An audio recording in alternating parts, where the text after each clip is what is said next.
क्या कर रहे हो अगर आपने अभी तक कोटा फैक्ट्री का सीजन 3 नहीं देखा, जो सिर्फ 5 एपिसोड की है और हर एक एपिसोड है 1 घंटे की, मतलब 5 घंटों में सीरीज एंड। और सीजन 3 के साथ ही इंडिया की one of the best student drama के साथ कोटा फैक्ट्री एंड हुई। और ये शुरू हुई थी तब जब मैं स्कूल में 11 में था, और आज ये कॉलेज के फाइनल ईयर में एंड हो रहा है। मतलब स्टूडेंट लाइफ के पीक पे ये मेमोरीज मेरे साथ रहेगी। और पिछले 2 सीजन से ये सीजन मुझे थोड़ा डिटैच लगा, क्योंकि प्रोडिजी और महेश्वरी के टीचर्स जैसे स्टूडेंट्स के साथ फाइट कर रहे थे। जीतू भैया के एमर्स को ज्वाइन करने को लेके वो इस सीजन में नहीं था। और 5 एपिसोड्स में टोटल 6 कैरेक्टर्स की स्टोरी दिखाई जाती है, जहाँ वैभव, मीना और उदय का अच्छा खासा कैरेक्टर डेवलपमेंट हमें देखने मिला। साथ ही शिवांगी और वर्तिका की भी लाइफ प्रॉब्लम्स दिखे, बट सबसे ज्यादा स्क्रीन टाइम मिला इस बार जीतू भैया को, जिससे ये डिफरेंस आया कि पिछले सीजन में स्टूडेंट की तकलीफ जीतू भैया ठीक कर रहे थे, बट इस बार जीतू भैया ने जो लॉस फेस किया, जो एकदम स्टार्टिंग में बताया जाता है कि उनकी बहन ने सुसाइड कर लिया है, इस वजह से वो जो डिप्रेशन से गुजर रहे थे, सो जीतू भैया को इस बार हेल्प लेना पड़ा। जिस सीरीज के एंड में तो मेन कैरेक्टर्स की लाइफ में 2 बड़ी चीजें होती है, जिससे सीरीज एक ओपन एंडिंग में खत्म हुई, जो मुझे अच्छा लगा। जो सब कुछ हैप्पी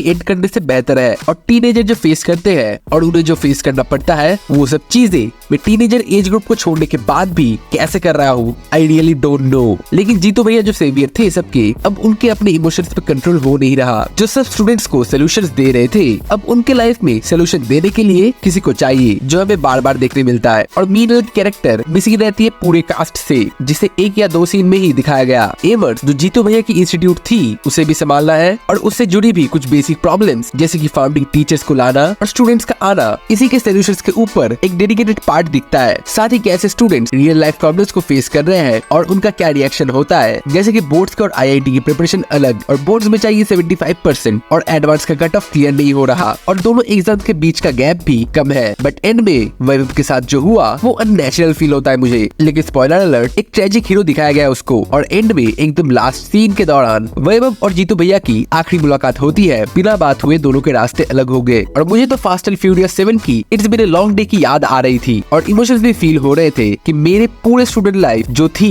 इसी के साथ थी, जो इसी के साथ ही एंड होता है और सब डप होके रह गया। शायद एंड में सब हैप्पी एंडिंग देख के खुश होते और होलसम वाइब आता, बट जो एंडिंग मिली है उससे ये सीरीज आइकॉनिक बनती है, जो शुरू हुई थी यूट्यूब में फ्री, बट खत्म हुई नेटफ्लिक्स के साथ। न ज्यादा ग्रोथ शायद ही किसी वेब सीरीज को आज तक मिला होगा। और तुम्हें कैसी लगती है कोटा फैक्ट्री? अपना इमोशन कमेंट में जरूर बताना मुझे, क्योंकि हर एक कमेंट को रिप्लाई देना मेरा मजबूरी नहीं, मेरा प्यार है। और कोटा फैक्ट्री के नाम पे एक लाइक और सब्सक्राइब दबा भी देना, ताकि आगे भी हमारी मुलाकात होती रहे। एंड एज आई से, हर मूवी या सीरीज कुछ सिखाती है हमें। So keep learning, keep growing, stay hard, and me signing off. You just watched show define.